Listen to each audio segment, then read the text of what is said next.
नमस्कार दोस्तों, स्वागत है आपका आज की 10 बेहद बड़ी और जरूरी खबरों में, जिसमें एक एक करके हर खबर के बारे में आपको बताएंगे। लेकिन उससे पहले अगर आप भी इस संकट में पीएम मोदी और देश के साथ खड़े हैं तो आप अभी इस वीडियो को लाइक कीजिए, फ्री में सब्सक्राइब करके घंटी बजाइए और कमेंट में लिखिए जय हिंद। रुख करते हैं पहले खबर की तरफ। केंद्र सरकार का फरमान, अब सभी उप सचिव और अधिकारी पहुंचे ऑफिस। जी हाँ दोस्तों, कोरोना वायरस ने पूरी दुनिया को बदलकर रख दिया है। स्कूल, कॉलेज, दफ्तर, क्लब, मॉल बंद हैं और सड़कें वीरान हो गई हैं। मोदी सरकार ने भी कोरोना वायरस को फैलने से रोकने के लिए देशव्यापी लॉकडाउन कर रखा है और करीब 3 हफ्ते से अधिकारी अपने घरों से दफ्तर का काम कर रहे हैं। अब बुधवार को केंद्र सरकार ने सभी उप सचिवों और इससे उच्च स्तरीय अधिकारियों से ऑफिस ज्वाइन करने के लिए कहा गया है।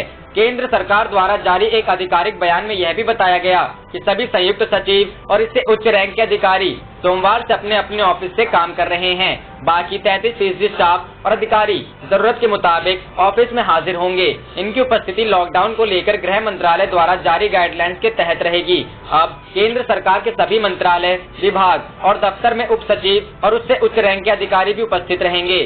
सरकार द्वारा जारी गाइडलाइंस में कहा गया है कि इसके अतिरिक्त रक्षा, केंद्रीय पुलिस बल, स्वास्थ्य और परिवार कल्याण, डिजास्टर मैनेजमेंट और early warning agency, national informatics centre, food corporation of India (NCC) और नेहरू युवा केंद्र बगैर किसी रोक टोक के अपना काम करेंगे। आपको बता दें कि हिंदुस्तान में लॉकडाउन 2.0 शुरू हो गया है, जो 3 मई तक चलेगा। मोदी सरकार ने 24 मार्च को लॉकडाउन का ऐलान किया था, जिसके बाद अधिकारियों को अपने अपने घरों से दफ्तर का काम निपटाने के लिए कहा गया था। वहीं लॉकडाउन के चलते लोग घरों में कैद हैं। ट्रेन, बस, मेट्रो और फ्लाइट सभी बंद कर दिए गए हैं। रुख करते हैं अगली खबर की तरफ। पीएम मोदी से मिलने पहुंची निर्मला, देश के आर्थिक हालात पर हो रही चर्चा। जी हाँ दोस्तों, कोरोना संकट और लॉकडाउन 2.0 के बीच प्रधानमंत्री नरेंद्र मोदी से मिलने वित्त मंत्री निर्मला सीतारमण पहुंची हैं। वह पीएम मोदी को देश के आर्थिक हालात के बारे में ब्रीफिंग दे रही हैं और राजकोषीय राहत पैकेज पर चर्चा हो रही है। बताया जा रहा है कि जल्द ही राज्य सरकारों को राहत पैकेज दिया जा सकता है। हालांकि किस प्रदेश को कितना राहत पैकेज देना है, इसका फैसला खुद प्रधानमंत्री नरेंद्र मोदी करेंगे। इसके लिए वह वित्त मंत्रालय से मंत्रणा करेंगे। राज्यों को राहत पैकेज के अलावा बैंकिंग समेत कई सेक्टर को भी राहत देने पर विचार चल रहा है, क्योंकि लॉकडाउन की वजह से इन सेक्टर पर बहुत बुरा प्रभाव पड़ा है। प्रधानमंत्री नरेंद्र मोदी ने कल कैबिनेट बैठक के दौरान मंत्रियों को कोरोना वायरस को लेकर विस्तृत जानकारी दी थी। उन्होंने कहा था कि जिस तरीके से यूरोप और अमेरिका के अलावा अन्य देशों के अंदर कोरोना वायरस का संक्रमण फैला है, भारत में हालात काबू में हैं। प्रधानमंत्री नरेंद्र मोदी ने कहा था कि लॉकडाउन और सरकारों ने मिलकर जो कदम उठाए हैं, उसके बाद भारत की स्थिति विश्व के अन्य देशों से बेहतर है। अगर इसी तरह से भारत में केंद्र और राज्य सरकारें मिलकर और लॉकडाउन के नियमों का पालन सही ढंग से किया गया, तब कोरोना के संक्रमण पर जल्द ही भारत नियंत्रण पा सकता है। पीएम नरेंद्र मोदी ने कैबिनेट मंत्रियों को कोरोना वायरस से जुड़े मेडिकल उपकरण, testing kit, PPE kit, mask, sanitiser, gloves की उपलब्धता की जानकारी दी। साथ ही पीएम मोदी ने ये भी कहा कि सभी राज्यों के साथ कोऑर्डिनेशन करके उनकी जरूरतों के अनुसार उन्हें सारी जरूरी चीजें मुहैया कराई जा रही हैं। रुख करते हैं अगली खबर की तरफ। यूपी, तबलीगी जमात से जुड़े विदेशियों के खिलाफ लुकआउट नोटिस की जारी। जी हाँ दोस्तों, उत्तर प्रदेश की योगी सरकार ने तबलीगी जमात से जुड़े विदेशियों के खिलाफ कड़ा एक्शन लेने का प्लान तैयार किया है। प्रदेश में अब तक सामने आए कोरोना वायरस के मामलों में से अधिकतर संख्या तबलीगी जमात से जुड़े केस की है। अब सरकार की ओर से इन विदेशियों के खिलाफ लुकआउट नोटिस जारी करने की तैयारी की जा रही है। सभी विदेशियों के खिलाफ नोटिस जारी करने के बाद इन्हें ब्लैक लिस्ट किया जाएगा, ताकि वह फिर कभी भारत न आ सके। बता दें कि उत्तर प्रदेश की अलग अलग मस्जिदों में से करीब 23 विदेशी मिले थे, जिनका ताल्लुक तबलीगी जमात के मरकज से था। रुख करते हैं अगली खबर की तरफ। कोरोना के खिलाफ भारत के कदमों की आईएमएफ ने की तारीफ, कहा समय से लिया लॉकडाउन का फैसला। जी हाँ दोस्तों, अंतर्राष्ट्रीय मुद्रा कोष ने बुधवार को कहा कि वह कोरोना वायरस से निपटने के लिए देशव्यापी लॉकडाउन लगाने के भारत के समय रहने के लिए फैसले का समर्थन करता है। इससे एक दिन पहले आईएमएफ ने अपने वर्ल्ड इकोनॉमिक आउटलुक में 2020 में भारत की विकास दर 1.9% रहने का अनुमान जताया था। आईएमएफ के एशिया और प्रशांत विभाग के निदेशक चांग योंग री ने यहाँ प्रेस कॉन्फ्रेंस के दौरान पत्रकारों से कहा, आर्थिक मंदी के बावजूद सरकार ने देशव्यापी बंद लागू किया और हम भारत के समय रहते लिए गए फैसले का समर्थन करते हैं। भारत में 25 मार्च को 3 हफ्ते का बंद लागू किया गया था, जो 14 अप्रैल को समाप्त होना था। बाद में बंद को 3 मई तक बढ़ा दिया गया। उन्होंने बताया कि पूरे एशिया प्रशांत क्षेत्र पर कोरोना वायरस का असर गंभीर और अभूतपूर्व होगा। 2020 में एशिया की वृद्धि थम सी जाएगी। उन्होंने कहा कि 2021 में उम्मीद है, अगर वायरस पर नियंत्रण लगाने की नीतियां कामयाब होती हैं, तो वृद्धि में फिर से उछाल आ सकता है। हालांकि उन्होंने कहा कि यह कहना अनिश्चित है कि इस साल कैसी प्रगति होगी। री ने कहा कि यह पहले की तरह कारोबार करने का समय नहीं है। उन्होंने कहा, हमें इस साल के अंत तक आर्थिक गतिविधि में उछाल आने की उम्मीद है, क्योंकि चीन सबसे पहले इस वायरस से उबरता हुआ दिख रहा है। हालांकि कुछ स्पष्ट जोखिम भी है कि वायरस वापस आ सकता है और हालात सामान्य होने में वक्त लग सकता है। री ने बताया कि 2020 के लिए जापान के आर्थिक विकास का अनुमान भी निराशाजनक हो गया है। उन्होंने बताया कि कोरोना वायरस के असर के कारण जापान में जीडीपी 5.2% तक गिर सकती है। रुख करते हैं अगली खबर की तरफ। स्वास्थ्य मंत्रालय ने जारी की ताज़ा रिपोर्ट, संक्रमित लोगों के संपर्क में आने वालों की जांच बढ़ाने की जरूरत। जी हां दोस्तों, भारत में कोरोना वायरस से संक्रमित लोगों की संख्या दिनों दिन बढ़ती जा रही है। केंद्रीय स्वास्थ्य मंत्रालय ने गुरुवार को ताज़ा रिपोर्ट जारी की। ताज़ा रिपोर्ट के मुताबिक भारत में कोरोना से मरने वालों की संख्या 414 पहुंच गई है, तो वहीं संक्रमण से पीड़ित लोगों की संख्या 12,000 के पार पहुंच गई है। वहीं दूसरी तरफ विशेषज्ञों का मानना है कि अगर भारत को वक्त रहते इस वायरस पर लगाम लगानी है, तो देश भर में संक्रमित लोगों के संपर्क में आए लोगों की जांच करनी चाहिए और उनका जल्द से जल्द पता लगाना चाहिए। वहीं भारतीय आयुर्विज्ञान अनुसंधान परिषद से प्राप्त आंकड़ों के अनुसार 14 अप्रैल तक 2,44,893 नमूनों की जांच की गई। जानकारों का मानना है कि यह आंकड़े आबादी के लिहाज से बहुत कम हैं, जबकि देश में 130 करोड़ की आबादी है। ऐसे में देश में कोविड-19 से लड़ाई के लिए और अधिक संख्या में जांच की आवश्यकता है। मीडिया से बातचीत के दौरान फरीदाबाद के फोर्टिस एक्सकोर्ट्स के एक डॉक्टर ने बताया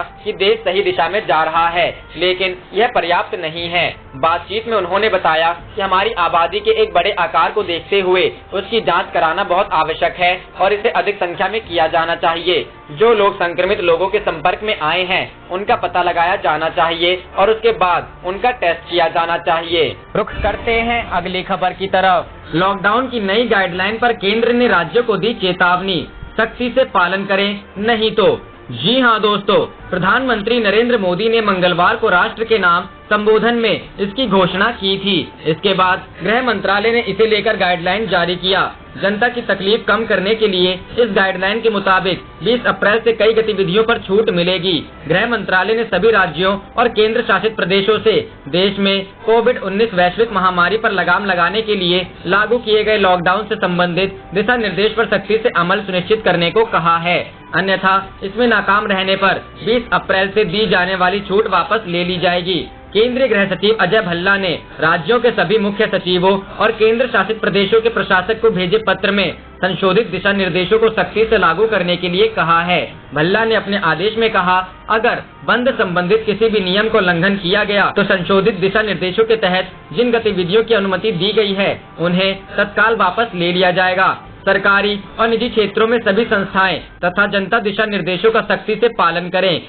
नए दिशा निर्देशों के तहत जनता की परेशानियों को दूर करने के लिए 20 अप्रैल से चुनिंदा अतिरिक्त गतिविधियों की अनुमति दी गई है। भल्ला ने कहा, ये अतिरिक्त गतिविधियां बंद के नियमों पर मौजूदा दिशा निर्देशों का सख्त पालन करने के आधार पर राज्यों तथा केंद्र शासित प्रदेशों की अनुमति से चालू होंगी। उन्होंने कहा, ये छूट दिए जाने से पहले राज्य, केंद्र शासित प्रदेश, जिला प्रशासन यह सुनिश्चित करे कि कार्यालयों, कार्यस्थलों, कारखानों तथा प्रतिष्ठानों में सामाजिक दूरी के संबंध में सभी बंदोबस्त हों। आपदा प्रबंधन कानून के तहत राष्ट्रीय कार्यकारी समिति के अध्यक्ष गृह सचिव ने स्पष्ट किया, नए दिशा निर्देश स्वास्थ्य एवं परिवार कल्याण मंत्रालय के दिशा निर्देशों के अनुसार राज्यों, केंद्र शासित प्रदेशों और जिला प्रशासनों द्वारा चिन्हित किए गए सर्वाधिक प्रभावित क्षेत्रों के तहत आने वाले नियंत्रित क्षेत्रों में लागू नहीं होंगे। उन्होंने कहा, अगर नियंत्रित क्षेत्र में किसी नए इलाके को शामिल किया जाता है तो उससे पहले वहां होने वाली गतिविधियों को निलंबित कर दिया जाएगा। केवल उन गतिविधियों को जारी रखा जाएगा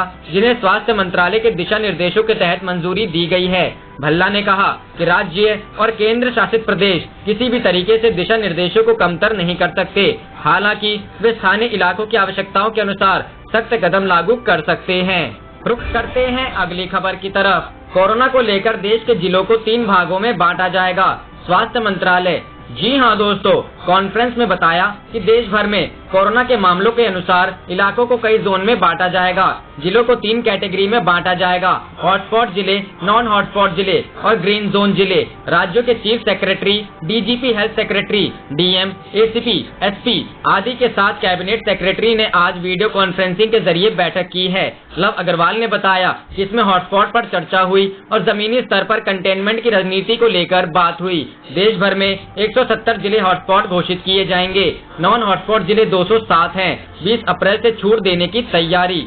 गृह मंत्रालय के प्रवक्ता ने बताया कि जो क्षेत्र वायरस के संक्रमण के हॉटस्पॉट नहीं होंगे उनमें 20 अप्रैल से कुछ छूट दी जाएगी। उन्होंने कहा, आज गृह मंत्रालय ने आज आदेश जारी कर कहा है कि जो भी लॉकडाउन के दिशा निर्देशों का कड़ा अनुपालन करना होगा, जिन गतिविधियों में राहत दी जाएंगी उनमें सोशल डिस्टेंसिंग के नजरिए से कुछ शुरुआती काम करना जरूरी है। रुख करते हैं अगली खबर की तरफ। छोटे कारोबारियों के लिए खुशखबरी, सरकार जल्द 10,000 करोड़ रुपए के राहत पैकेज को मंजूरी दे सकती है, गडकरी। जी हां दोस्तों, सरकार जल्द सूक्ष्म, लघु एवं मझोले उपक्रमों के लिए 10,000 करोड़ रुपए के एक बृहद कोष को मंजूरी देंगे। केंद्रीय एमएसएमई मंत्री नितिन गडकरी ने बुधवार को कहा कि यह कोष शेयर बाजारों में सूचीबद्ध होने की मंशा रखने वाले और धन जुटाने के इच्छुक उच्च क्रेडिट रेटिंग एमएसएमई में 15% तक इक्विटी हिस्सेदारी खरीदने के लिए होगा।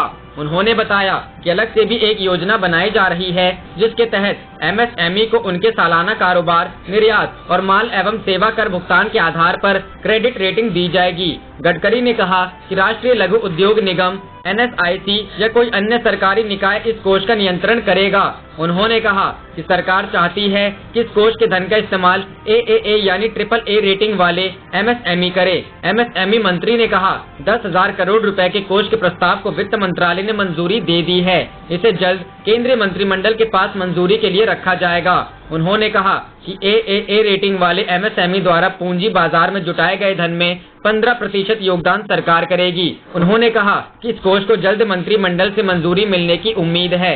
उसके बाद इसे तत्काल क्रियान्वित किया जाएगा। वीडियो कॉन्फ्रेंसिंग के जरिए PhD chamber of commerce and industry के साथ बैठक में गडकरी ने उद्योग जगत से कहा कि वे कोई भी मांग रखने से कोविड-19 की वजह से पैदा हुए आर्थिक संकट के बीच सरकार और बैंकों की वित्तीय स्थिति को भी देखें। गडकरी ने कहा, सरकार भी वित्तीय संकट से जूझ रही है। कई राज्य सरकारों के पास अपने कर्मचारियों का अगले महीने का वेतन देने के लिए पर्याप्त पैसा नहीं है। बैंकों के लिए भी स्थिति चुनौतीपूर्ण है। रुख करते हैं अगली खबर की तरफ। 11 लाख जवानों को खतरे में नहीं डालेगी सरकार, 3 मई तक घर पर ही रहने का आदेश। केंद्रीय अर्धसैनिक बलों के वे अधिकारी और जवान जो लॉकडाउन 1.0 से पहले छुट्टी पर गए थे, अब लॉकडाउन 2.0 में भी घर पर ही रहेंगे। उन्हें अभी ड्यूटी ज्वाइन करने की जरूरत नहीं है। देश के सबसे बड़े केंद्रीय सैनिक बल CRPF के DG डॉक्टर AP महेश्वरी का कहना है कि हम अपने जवानों को खतरे में नहीं डाल सकते। वे जहां पर भी हैं, आगामी आदेशों तक वहीं रहें। CISF और दूसरे अर्धसैनिक बलों ने भी ऐसे ही आदेश जारी कर दिए हैं। BSF ने हालांकि अपनी विशेष बसों के द्वारा जवानों को ड्यूटी पर लाने की योजना बनाई थी, लेकिन वह सिरे नहीं चढ़ सकी। रुख करते हैं अगली खबर की तरफ। बड़ी मदद, कोरोना से जंग में रूसी कंपनी ने PM केयर्स में दान किए $2 मिलियन। जी हां दोस्तों, कोरोना वायरस से मुकाबले में सरकार को आर्थिक रूप से मजबूत करने वालों में केवल भारतीय ही नहीं बल्कि विदेशी भी शामिल हैं। रूसी सरकार की मुख्य रक्षा निर्यात संस्था रोसोबोरेनेक्सपोर्ट ने कोविड-19 संकट से निपटने के लिए गठित PM केयर्स फंड में $2 मिलियन की राशि दान की है। कंपनी के एक सूत्र ने कहा कि भारत परंपरागत रूप से रोसोबोरेनेक्सपोर्ट का प्रमुख साझेदार रहा है। अब इस मुश्किल घड़ी में कंपनी मानवीय उद्देश्य के लिए उसकी मदद कर रही है। कोरोना से लड़ाई के लिए कंपनी की तरफ से भारत को $2 मिलियन की राशि दान स्वरूप दी गई है। यह इस महामारी से मुकाबले में हमारी एकजुटता को प्रदर्शित करता है। रोसोबोरेनेक्सपोर्ट की तरफ से भारत सरकार द्वारा स्थापित citizen assistance and relief in emergency situation fund या PM केयर्स फंड में यह दान चिकित्सा उपकरणों की व्यवस्था करने के उद्देश्य से दिया गया है। रोज़ोबुरेन एक्सपोर्ट और भारत के बीच आखिरी बड़ा सौदा अक्टूबर 2018 में $400 वायु रक्षा मिसाइल प्रणाली के लिए हुआ था। आपको बता दें कि कोरोना से जंग में पीएम केयर्स फंड में योगदान देने वाली रोज़ोबुरेन एक्सपोर्ट पहली विदेशी कंपनी है। गौरतलब है कि भारतीय सरकार ने घोषणा की थी कि पीएम केयर्स एक सार्वजनिक धर्मार्थ ट्रस्ट होने के नाते भारत और विदेश से महामारी की अभूतपूर्व प्रगति को ध्यान में रखते हुए योगदान स्वीकार करेगा। आप देख रहे थे आपका अपना चैनल जय हिंद जय भारत।